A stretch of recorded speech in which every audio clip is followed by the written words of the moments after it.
Live across the JAKIB Media YouTube channel, Football 24/7 with NFL insider John McMullen, who's down at FedEx Field for a game today that may have or may put the Eagles into the playoffs, Johnny Mac.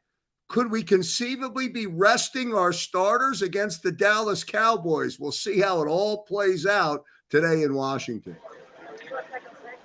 Yeah, it's conceivable, Krause, but obviously it's not going to happen till late tonight, if at all. But that's because a number of things have to happen, the last of which would be Minnesota losing to Green Bay on Sunday Night Football, which is likely. But, you know, Nick Sirianni talked about this earlier in the week and about all these permutations because also New Orleans has to lose to Carolina or San Francisco has to beat Houston. So for all of those things to fall into place would be great. But if the Eagles don't take care of business against the Washington football team, they're not clinching anything. So he made it very known that you got to take care of your own business first. And if everything else falls your way, great. But you'll be in a better position if you win this football game. So that's obviously step one. Johnny Mac, let's get everybody up to speed on who actually is going to be in uniform for the Washington football team. Is there a heartbeat left? Will that team compete today? Or based on everything that's going on, have they essentially tossed it in for this game and what's left of their season next week? You know, it's tough to tell because it's one of those situations where they have a very faint hope of making the playoffs, about 4 to 7% if you believe these predictive sites. So for all intents and purposes, they're out of the playoff race. So, you know, there's teams that will fold up the tent, so to speak, in such a circumstance. You know, Washington is dealing with a lot of off-the-field issues as well. Montez Sweat's brother killed in a shooting earlier this week. He will not play. Then you think about the on-field issues. They got blown out by the Dallas Cowboys. The fight on the sidelines between Jonathan Allen, Daron Payne. You know, there's two ways this can go. They can really buckle up and say we're going to play spoiler against an NFC rival, or they can start checking, you know, Priceline, Expedia, start looking for those vacations, Krause. So, you know, I do think if the Eagles get off to a good start, there's a chance that you sort of force Washington, for lack of better word, to fold up that tent. But that hasn't been the strength of the Eagles recently offensively, starting quickly. They tend to start slowly and then pick up late.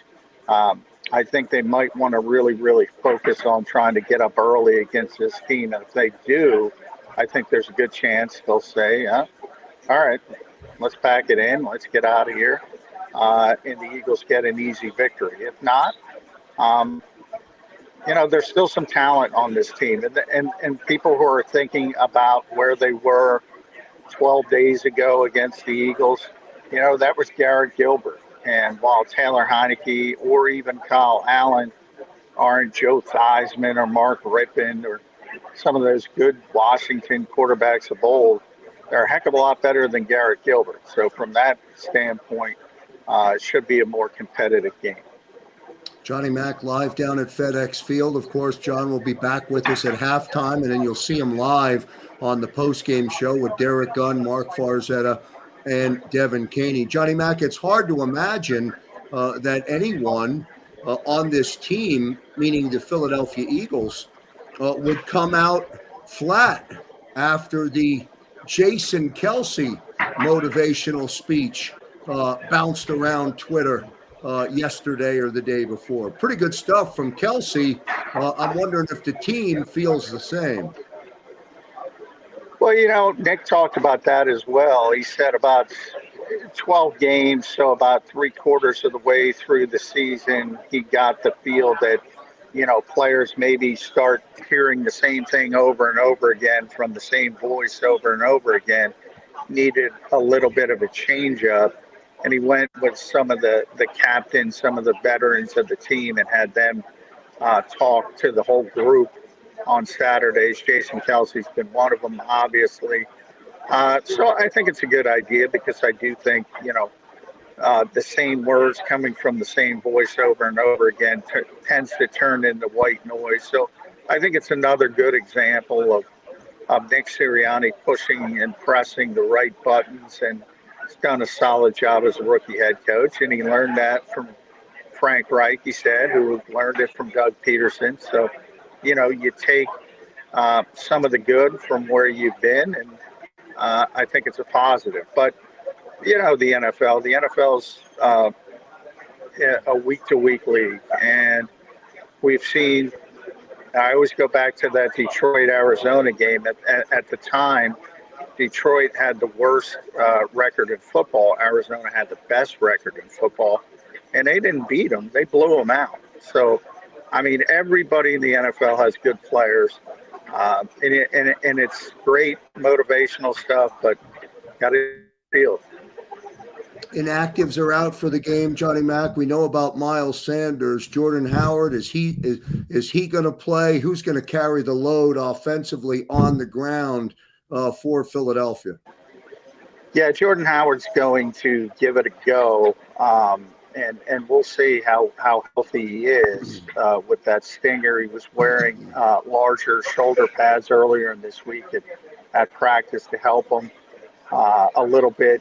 You know how physical of a runner he is, so that's the strength of his game. So maybe it's a little bit more of a concern, but he's certainly going to give it a go. I think, one thing, Sean Bradley, for those who don't know, got in a minor car accident driving to the NovaCare complex on Saturday morning. So he's going to be out. He's not going to play. Got a bit of a shoulder dinged up. And Andre Stachere is still on the COVID-19 list. So those are arguably their two best special teams players. So just, put a check mark and put a note on that. Johnny Mack, inactives for the Eagles. Anyone else of note? Any lineup changes not expected that we're not aware of or that has not been talked about all week? No, Sean, obviously late, was expected to play. He was on the COVID list, got off the COVID list, and then got into that little fender bender. So that's the only notable one. LaRaven Clark is not active because Andre Dillard's back. Terry Vincent is active for the first time as an Eagle, probably because Andre Stachere, as I mentioned, cannot play, so you want a gunner on special teams, but they're pretty healthy for the players that are available, and they've been that way, and they've had good injury luck from the standpoint of when you compare it. Washington, if you think about 12 days ago, they're a lot better off, but they still have a ton of COVID issues. As I said, they're missing Montez Sweat. William Jackson, one of their corners, is out. So they have many more issues from a lineup standpoint. Football 24/7 with NFL insider John McMullen. For those betting the game or watching the line has gone shot up to 7+. If you like Philadelphia today, so the odds makers and the bookmakers are all of a sudden feeling or expecting the Eagles to have, I would assume, a more dominant performance than what was a lower line than expected for a good part of the week. Jalen Hurts, Johnny Mack, is he healthy? Is the ankle good to go? Or is it still precautionary where we will not see Jalen run the football that much? Good enough to go 2-0 is what Jalen would tell you. Right.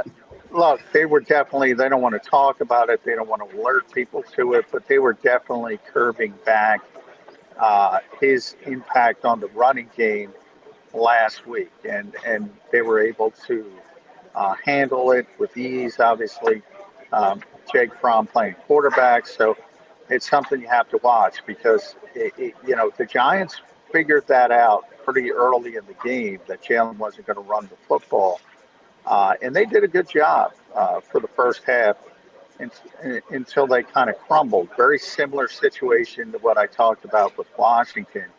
You know, the minute Jake Fromm has the turnover, you have the short field, the Eagles score. The game was essentially over because the Giants are in that situation where they came into that game with very negligible, still alive, but barely at 1 or 2% in the playoff race, and they packed it in, and that's what you're potentially looking for. And you want to put that pressure on the Washington football team. But if Jalen Hurts, they're still going to be cautious with Jalen Hurts. That's going to affect this offense because I think, you know, Ron Rivera watched that game last week, watched New York, watched that they didn't want Jalen running the football. So it's going to be evident pretty early if they have him sort of scaled back again. All right, good stuff from John McMullen. Johnny Mack, as we broadcast live today on the JAKIB Media YouTube channel, we're streaming live into our 54-passenger luxury charter, which is pulling in right now down at FedEx Field. We started this morning at Screwballs at 6 a.m., and the bus trip is rolling into FedEx Field. It pays to subscribe, like, and share, Johnny Mack. Great trip so far for everybody on the liner. Yeah, I could have used a chauffeur drive down here. I had to do it myself, Chris. All right, good stuff from Johnny Mack. We'll talk to you at halftime, and then, of course, we'll see you on the live post-game show with Derek Gunn, Mark Farzetta, and Devin Caney. Good stuff, Johnny Mack. Thank you much, brother. All right, thanks, Krause.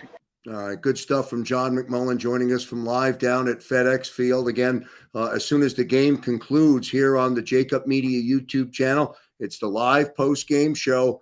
Derek Gunn, Mark Farzetta, Devin Caney, and, of course, John McMullen reporting from down at the stadium. Again, don't forget to continue to like, share, and subscribe. If you're not a subscriber, it pays to do so. Thank you so much, everybody. See you next time. Go Birds.